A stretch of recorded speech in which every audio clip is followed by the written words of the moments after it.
Hola, bienvenidos todos ustedes a esta 12ª parte en la que estamos hablando acerca del cupping. Y bueno, desde la teoría clásica, la investigación moderna, ya hemos visto muchos mecanismos y nos acercamos cada vez un poco más al final. Mi nombre, pues ustedes ya lo conocen, Camilo Andrés Pinzón, y para mí es un gusto, un placer acompañarlos, por supuesto, en sus procesos de formación. Acá están mis direcciones de contacto. Obviamente, los invito a que se suscriban, a que coloquen campanita para recibir las notificaciones a través del canal. Bien, bueno, vamos a empezar con esta 12ª parte y ya nos estamos acercando al final. Así que bueno, bienvenidos y bienvenidas a esto que se llama cupping en la medicina tradicional china. Bueno, muy bien, la vez pasada habíamos hablado ya algo de preparación del paciente, tener en consideración, bueno, siempre las contraindicaciones, que es supremamente importante, que aprendan de las contraindicaciones y el material debido para realizar el cupping. ¿Listo? Obviamente, bueno, pues empecemos. ¿Qué pasa o cómo es la mejor posición cuando yo realizo cupping en la cabeza y en las zonas del cuello? Uno, pues las manos y los codos deben estar al frente de una almohada. Uso siempre un gel o un aceite inicialmente, ¿sí? Que no sea inflamable, eso es importante, ¿no? Esta es la posición en general que se debe usar. Tener cuidado, obviamente, para esos pacientes que tienden a hacer hipotensión arterial, de pronto no es la mejor posición, ¿sí? Y tener en cuenta, obviamente, lo que hablamos de los nódulos linfáticos, que hay bastantes a nivel del cuello, de pronto no hacer presiones muy, muy fuertes, ¿listo? A través de esto. El cupping en la cabeza y en el cuello, pues se usa para muchas patologías, empezando por cefalea, a pesar de que, fíjense lo interesante, uno de los eventos adversos más asociados al uso del cupping es la cefalea, pero no es tan común, o sea, si uno hace una incidencia de todos los eventos secundarios adversos que puede tener el cupping, la cefalea digamos que viene siendo uno de los más importantes, pero sin embargo tener en cuenta esas cefaleas que son de característica tensional, que son sumamente importantes para manejar con el cupping. ¿Listo? Conducciones oculares, pero ojo, acuérdense que el cupping no se aplica directamente sobre el ojo, sobre el globo ocular, nunca en la vida. Lo que hacemos es hacer cupping en las regiones periorbitarias a nivel de la región facial. Obviamente ya vimos un poquito las copas que generalmente se usan, unas que se usan mucho también en estética facial, son ventosas pequeñas de un diámetro bastante pequeño y lo que hacemos es hacer una succión con una perilla, sí, pero no muy fuerte, ojo con eso. Condiciones nasales pues también, rinitis, rinofaringitis, obviamente lo más común es usarlo en dolor de cuello. Las secuelas secundarias a posevento cerebrovascular son supremamente importantes y es una de las indicaciones importantes para usar el cupping, teniendo en cuenta que el cupping lo que hace es la movilización de energía, la movilización de la sangre, de ahí que retorne, por ejemplo, en esos cuadros atróficos, musculares, donde yo tengo esos síndromes de debilidad, esos síndromes Wei, que generalmente el uso del cupping lo que a mí me permite es regresar la sangre, el chi, obviamente nuevamente al miembro. ¿Listo? Parálisis de Bell.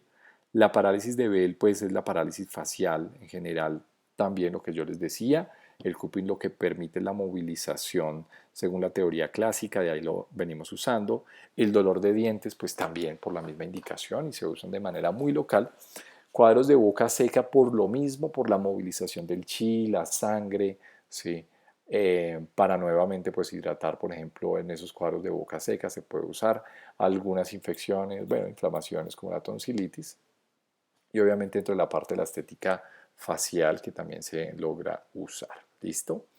Que es supremamente importante. Ya vimos los mecanismos tienen que ver es con la regeneración del colágeno. Para problemas de rodilla y problemas de ciática, entonces uno puede acostar al paciente en decúbito o prono y trabajar, obviamente, el problema de ciática, ¿sí? Sin embargo, bueno, este libro lo considera que es mejor trabajarlo de pie, ¿sí? Hay incluso puntos de acupuntura que a veces uno en ciática prefiere usarlos con pacientes en pie, porque necesita movilización dinámica y que el paciente esté moviéndose continuamente. Entonces, fíjense lo importante. Obviamente para el dolor reumático, por artritis reumatoidea, lo usamos también mucho. Ya vimos cuáles son los mecanismos que son muy interesantes. Obviamente edemas, pero hay que tener mucho cuidado con los edemas, que no van a ser linfedemas, pero acuérdense que el cupping lo que hace es movilización, entonces no hacerlo con presiones muy fuertes, eso es importantísimo tenerlo en cuenta y obviamente tener de base cuál es el problema que tenemos en el paciente, ¿sí? Acuérdense que en los daños severos de órganos, pues no, es una contraindicación que no debemos usar el cupping, ¿listo? Mm, Esto con respecto pues a los problemas articulares en general, ¿listo? Y siempre tener en consideración la zona articular a tratar. Entonces de pronto no vamos a usar, no va a ser el mismo diámetro de copa la que vayamos a usar en la rodilla que por ejemplo en el tobillo, va a ser totalmente diferente, ¿listo? Entonces eso es importantísimo tenerlo en cuenta. En cupping facial, que lo usamos mucho para, obviamente ya hemos hablado, parálisis facial, dolor dentario, pero más que nada, por ejemplo, la parte estética. Entonces hay que dejar claro, y esto de quedar muy bien el consentimiento informado, que puede dejar marcas, sí, puede dejar marcas. Uno podría usar cupping móvil, ya vamos a hablar de las 12 técnicas del cupping, pero hay que hacerlo con una presión muy medida. De ahí que ese cupping que tenga la perillita, la perilla que lo que permite es, obviamente, una succión muy suave, sea supremamente importante para nosotros. ¿Listo? Por eso, copas de succión suave, no dejar la copa más de 2 minutos por la marca que puede dejar. ¿Listo? No usar cupping con fuego por la misma recomendación. A veces el cupping con fuego es difícil mmm, saber si es, y más si estamos empezando a manejarlo, qué tanta presión debemos realizar para que obviamente el cupping, ¿sí? No deje una marca, que es importantísimo. Bueno, entonces tenerlo en cuenta. Miren que aquí tenemos pues las indicaciones de cupping facial, lo principal la parálisis facial. Acordémonos que la parálisis facial es un viento externo, bloquea meridianos, de ahí que con el cupping lo que hagamos es sacar ese viento, según la tradición china, según la tradición occidental, pues estamos haciendo un efecto de mecanotransducción, un efecto en el cual yo tengo también obviamente un efecto neurológico, es como allá decirle al sistema nervioso que acá hay un nervio que necesita su ayuda, ¿sí?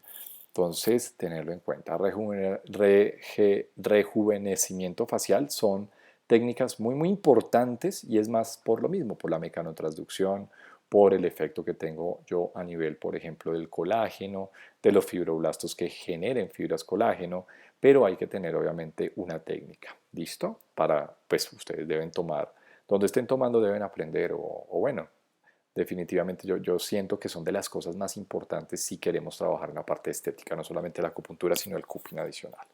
En puntos abdominales es importantísimo eh, no hacer presiones muy fuertes, por favor, porque estamos sobre un tejido, sobre una zona muscular.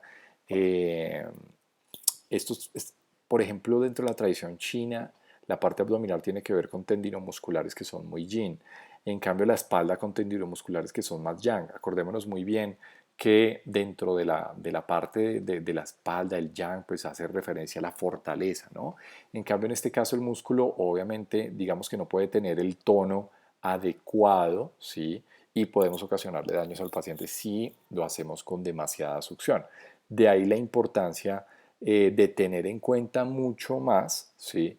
El cupping un poco más controlado, ¿de acuerdo? Posiblemente yo usaría cupping con succión manual, ¿sí? Más que de pronto de fuego, o bueno, si ya controlo más el fuego, pues debo tener en cuenta qué cantidad de fuego estoy usando para no hacer la succión profunda. ¿Listo? Indicaciones, pues hay muchos realmente, estamos movilizando según la tradición china el qi, la shui, que muchas veces se bloquean en cuadros de insuficiencia por presencia de frío.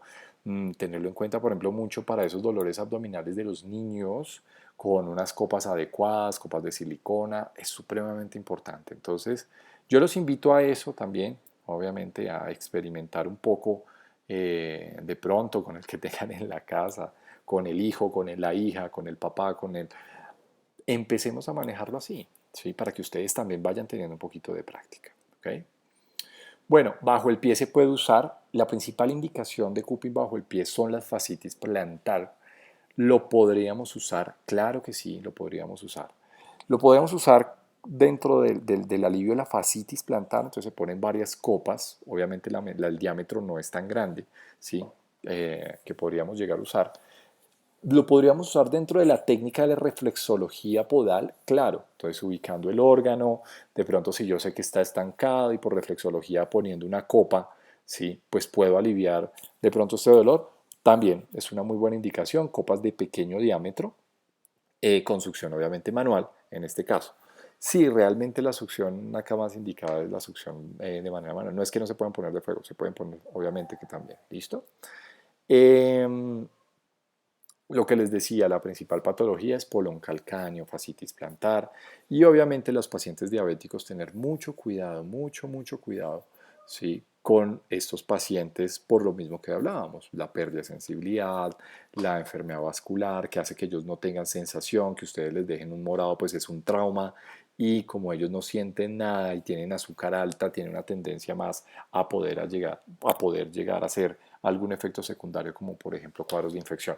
De ahí la importancia y ojo, mucho ojo con los pacientes diabéticos, ¿de acuerdo? Por eso decimos, el cupping bajo el pie realmente está contraindicado en diabéticos por la sencilla razón que la primera zona donde ellos empiezan a hacer neuropatías, si alteración nerviosa de sensibilidad es en el pie. Entonces muchos de ellos no van a sentir.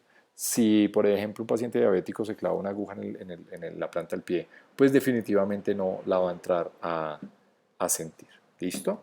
Entonces, tener en cuenta todo este tipo de cosas. Había una contraindicación importante, bueno, es muy relativa realmente, ¿no? Que es el cupping en zonas nerviosas, en zonas donde yo vea que el nervio está, digamos que el acceso al nervio es mucho más floreado, que el acceso, por ejemplo, al vaso sanguíneo es mucho más sencillo y eso tiene que ver precisamente con la succión que hacemos de manera mecánica en presión negativa, lo que proporciona o lo que favorece muchas veces en ese caso esa succión negativa es atrapar el nervio dentro de este, si dentro de la copa o el vaso sanguíneo. Por eso contraindicamos en insuficiencia venosa, en varices de miembros inferiores está totalmente contraindicado.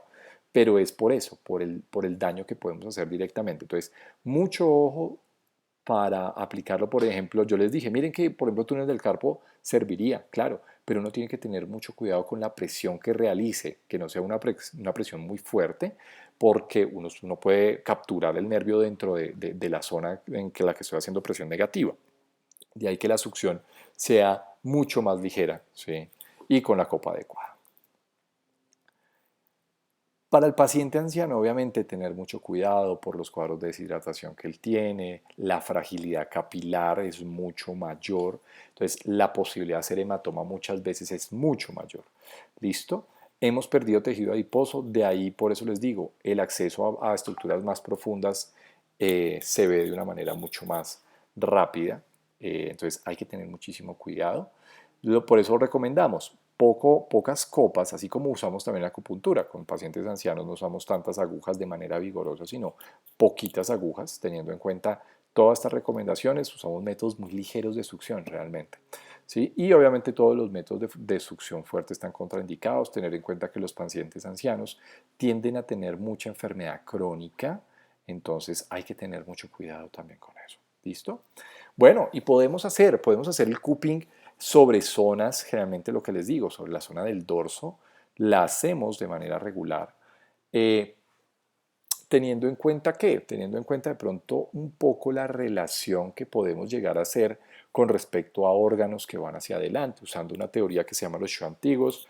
Los xuantigos vienen dentro de la teoría de la medicina tradicional china como puntos que están conectados con muchos sanfu, entonces podemos manejarlo a través de ahí. Hay movilización de cupping, ya vamos a ver las 12 técnicas, pero en general lo podríamos manejar de esa manera y es importante como digamos tener en cuenta esto, ¿vale? Sin embargo, yo podría usarlo es más por eso, ¿sí? Por una relación más metamérica y ustedes recordarán entonces un poquito lo que vimos de la teoría de la zona refleja, que habla mucho que las zonas posteriores están conectadas con las zonas de adelante y las zonas obviamente que le pertenecen al dermatoma como tal. Y lo podríamos usar dentro de la teoría de los meridianos. Claro, se puede usar, teniendo en cuenta cuál es la acción del cupping, de pronto mucho más en presencia de factores patógenos, de pronto más en presencia de estasis sanguínea, de estasis de chi a través del recorrido meridiano o a través del órgano que representa ese meridiano, es muy probable ubicar los puntos de acupuntura y empezar a aplicar obviamente el cupping. ¿Listo? Usamos, bueno, obviamente si el punto es más distal, del codo hacia la mano, usamos siempre copas más pequeñas, número 1, 2 o 3, que son copas mucho más pequeñas. La 1 pues obviamente el diámetro es mucho más pequeño, a medida que va aumentando pues va siendo mucho más grande. Y se recomienda que el uso de copas más grandes, de manera general, 3, 4, 5, ¿sí? Que ya son diámetros bastante amplios, los usamos en zonas mucho más musculosas que tengan mayor cantidad de tejido adiposo. Si entre menor tenga la cantidad de tejido adiposo, estamos más cerca al hueso y estamos más cerca, obviamente, a toda la red de vasos sanguíneos y demás. ¿Listo? De ahí, pues, la importancia. No es que el cupping no se puede usar en cuadros de déficit, se puede usar, sí, lo hemos visto, pero las principales indicaciones son las estasis. Es así. ¿Listo? Bueno, a menos que la insuficiencia sea porque a través del recorrido meridiano, si a través del recorrido meridiano tengamos algún tipo de inconveniente, que también sería pues otra indicación supremamente importante, ¿vale?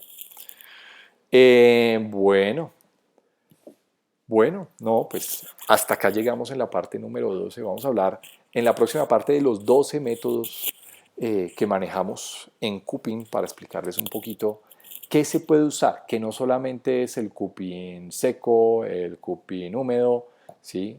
Sino hay 12 maneras de manejar ventosas y las vamos a entrar a ver en la próxima sesión. Así que bueno, espero que se estén animando. Mi nombre es Camilo Andrés Pinzón y por encima de todo, que estén aprendiendo cosas diferentes acerca del cupping. Un gran abrazo para todos ustedes. Que les vaya.